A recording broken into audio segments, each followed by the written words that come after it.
Hello students, कैसे हैं आप स्टूडेंट्स। मैं आशा करता हूँ आप लोग सभी अच्छे होंगे, स्वस्थ होंगे। स्टूडेंट्स, आज हम अपने चैप्टर नंबर 3 के मल्टीपल चॉइस क्वेश्चंस यानी एमसीक्यूज़ हैं उनकी प्रैक्टिस करेंगे। और क्योंकि ये क्वेश्चंस हैं, ये प्रैक्टिस आपको इसलिए करवाए जा रहे हैं क्योंकि आपका जो यूनिट टेस्ट सेकंड होगा मैथ्स में, वो 15 सितंबर से और 15 सितंबर के बाद कभी भी हो सकता है। और यूनिट टेस्ट जो सेकंड होगा उसमें मैंने आपके लिए चैप्टर नंबर 3 लिया है और चैप्टर नंबर 4 लिया है। 2 चैप्टर मैंने आपके लिए लिए हैं। तो ये आपको यूनिट टेस्ट जो सेकंड यूनिट टेस्ट है उसमें 3rd चैप्टर और 4th चैप्टर को रिवाइज कर लेना है, क्योंकि इन्हीं 2 चैप्टर से आपके एमसीक्यूज आएंगे। तो स्टूडेंट्स, अभी हम अपना फर्स्ट क्वेश्चन देख लेते हैं। A quadrilateral in which both pair of opposite sides are parallel and equal is called। तो स्टूडेंट्स ये कह रहा है कि एक ऐसा क्वाड्रिलेटरल जिसमें अपोजिट साइड के दोनों पेयर पैरेलल और इक्वल हैं, तो वो किस तरह का क्वाड्रिलेटरल होता है, उस क्वाड्रिलेटरल का नाम क्या होता है। तो मैं यहाँ से बना देता हूँ। जैसे ये है आपकी ये साइड और ये साइड है, यहाँ से जैसे इस तरह की फिगर है ये।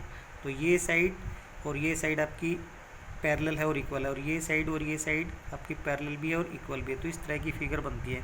तो ये क्या होता है आपका, ये आपको पता होगा। जैसे मैंने यहाँ पे ए लिखा, बी लिखा, यहाँ पे सी लिखा और ये डी लिखा, तो ए बी सी डी क्या बन गया है, क्या लग रहा है, ये आपको पैरेललोग्राम लग रहा है। तो क्योंकि कोई भी क्वाड्रिलेटरल जिसके अपोजिट साइड के दोनों पेयर पैरेलल और इक्वल हैं, जैसे ये इसके पैरेलल हो गए, इक्वल हो गए, ये इसके पैरेलल और इक्वल हो गया, तो इस तरह की क्वाड्रिलेटरल को क्या कहते हैं हम लोग, पैरेललोग्राम कहते हैं। तो इसमें यहाँ पे ट्रेपीज में ये नहीं आएगा, काइट भी नहीं आएगा, तो इसमें क्या आएगा, पैरेललोग्राम आएगा। तो ऑप्शन सी है वो आपका करेक्ट हो जाएगा। ठीक है, क्योंकि क्वाड्रिलेटरल के बारे में जब आपने पढ़ा था तो उस वक्त हमने देख लिया था कि ट्रेपीजियम में किस तरह से होता है। ट्रेपीजियम में आपका इस तरह से होता है, जैसे ये इस तरह से, क्योंकि उसमें अपोजिट साइड का वन पेयर है वो पैरेलल होता है, अदर पेयर है पैरेलल नहीं भी होता है। ठीक है, काइट है उसमें भी इसी तरह से, जैसे काइट को हमने देखा था तो इस तरह से काइट होता है आपका। तो ये साइड और ये साइड बराबर होती हैं, ये और ये बराबर होती हैं, इसमें पैरेलल होनी ज़रूरी नहीं है और ये बराबर होनी भी ज़रूरी नहीं है।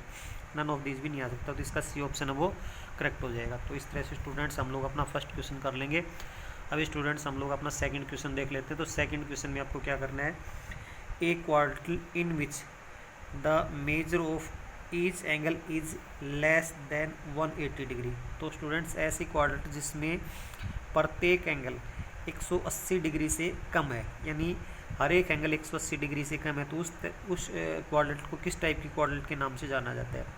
तो वो आपकी होती है कन्वेक्स क्वाड्रिलेटरल, कन्वेक्स क्वाड्रिलेटरल। और ये इसी टाइप की क्वाड्रिलेटरल हम अपने चैप्टर नंबर 3 और चैप्टर नंबर 4 में पढ़ेंगे। तो कन्वेक्स क्वाड्रिलेटरल की टाइप है ये आपको पढ़नी है।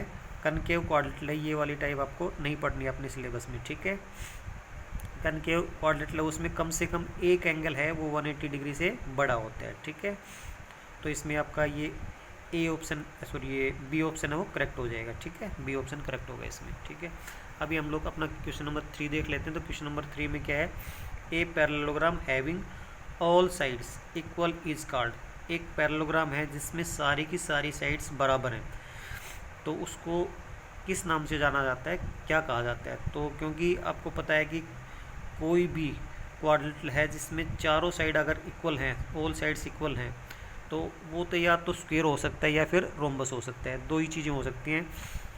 तो इसमें पैरेललोग्राम की बात कही है, तो इसमें यहाँ पे देख लेते हैं हम, अगर स्क्वायर है तो स्क्वायर वाला ऑप्शन भी सही हो सकता है, लेकिन इसमें स्क्वायर कहीं भी डाल नहीं रखा है, तो हमारा कौन सा ऑप्शन सही रहेगा, ये रोम्बस वाला ऑप्शन सही रहेगा। क्योंकि इसमें ऑल साइड्स इक्वल दे रखा, तो ऑल साइड्स इक्वल है वो कब कब होती हैं, स्क्वायर में और रोम्बस में। ठीक है, तो इसमें स्क्वायर तो दे नहीं रखा, तो आपका रोम्बस सही हो जाएगा। तो ये आपका बी ऑप्शन वो करेक्ट हो जाएगा। ठीक है, तो इस तरह से हम लोग अपना ये थर्ड वाला क्वेश्चन कर सकते हैं। अभी हम अपना ये फोर्थ क्वेश्चन देख लेते हैं। फोर्थ क्वेश्चन में the sum of all angles of a quadrilateral is. जो एक क्वाड्रिलेटरल होती है उसमें कितने एंगल होते हैं, आपके 4 एंगल होते हैं। तो चारों एंगल जो है उनका सम कितना आता है वो आपको याद रख लेना है स्टूडेंट्स। वो 360 आता है। कितना आता है, 360 आता है। ये आपको कुछ भी सोल्व नहीं करना है, इसमें याद ही रखना आपको कि क्वाड्रिलेटरल के 4 एंगल होते हैं, चारों एंगल का सम कितना आता है, 360 आता है। तो इसमें ऑप्शन आपका डी है वो करेक्ट हो जाएगा। ठीक है, ऑप्शन डी करेक्ट हो जाएगा, क्योंकि चारों एंगल है उनका सम 360 आता है। ये आपको याद ही रख लेना है। ठीक है, ये क्वेश्चन किसी भी तरह से घुमा फिरा के पूछा जाए तो आपको क्वाड्रिलेटरल के ऑल एंगल्स हैं उनका सम कितना बताना है, 360 बताना है। ठीक है, तो अभी स्टूडेंट्स हम अपना फिफ्थ क्वेश्चन देख लेते हैं। तो फिफ्थ क्वेश्चन में आपको क्या करना है, a quadrilateral with one pair of parallel side is called a.